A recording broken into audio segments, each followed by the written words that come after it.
Demikianlah para rasul diutus, karena Tuhanmu tidak akan membinasakan suatu negeri secara zalim, sedang penduduknya dalam keadaan lengah, belum tahu. Dan masing-masing orang ada tingkatannya, sesuai dengan apa yang mereka kerjakan. Dan Tuhanmu tidak lengah terhadap apa yang mereka kerjakan. Dan Tuhanmu Maha Kaya, penuh rahmat. Jika Dia menghendaki, Dia akan memusnahkan kamu, dan setelah kamu musnah, akan diganti dengan yang Dia kehendaki, sebagaimana Dia menjadikan kamu dari keturunan golongan lain.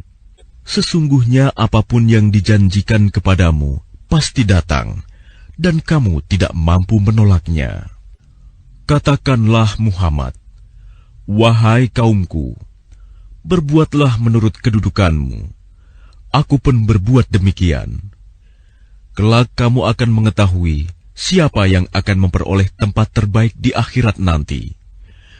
Sesungguhnya orang-orang yang zalim itu tidak akan beruntung. Dan mereka menyediakan sebagian hasil tanaman dan hewan bagian untuk Allah sambil berkata menurut persangkaan mereka, ini untuk Allah, dan yang ini untuk berhala-berhala kami.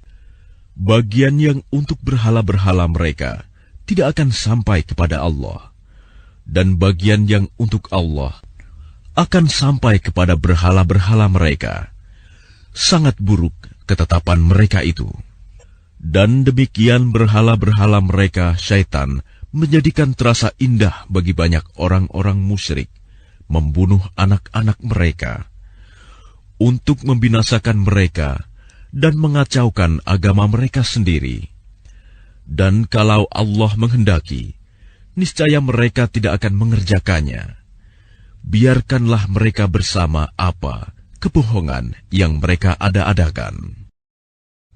Dan mereka berkata, menurut anggapan mereka, inilah hewan ternak dan hasil bumi yang dilarang, tidak boleh dimakan, kecuali oleh orang yang kami kehendaki.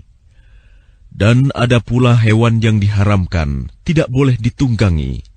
Dan ada hewan ternak yang ketika disembelih, boleh tidak menyebut nama Allah. Itu sebagai kebohongan terhadap Allah.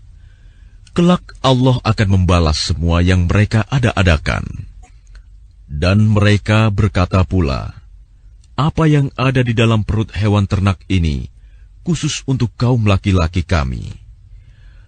Haram bagi istri-istri kami.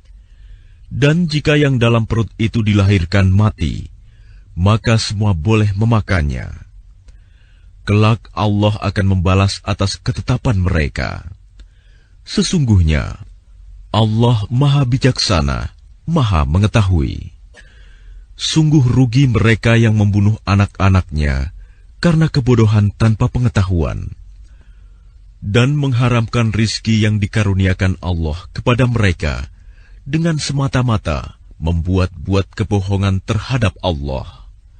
Sungguh, mereka telah sesat dan tidak mendapat petunjuk.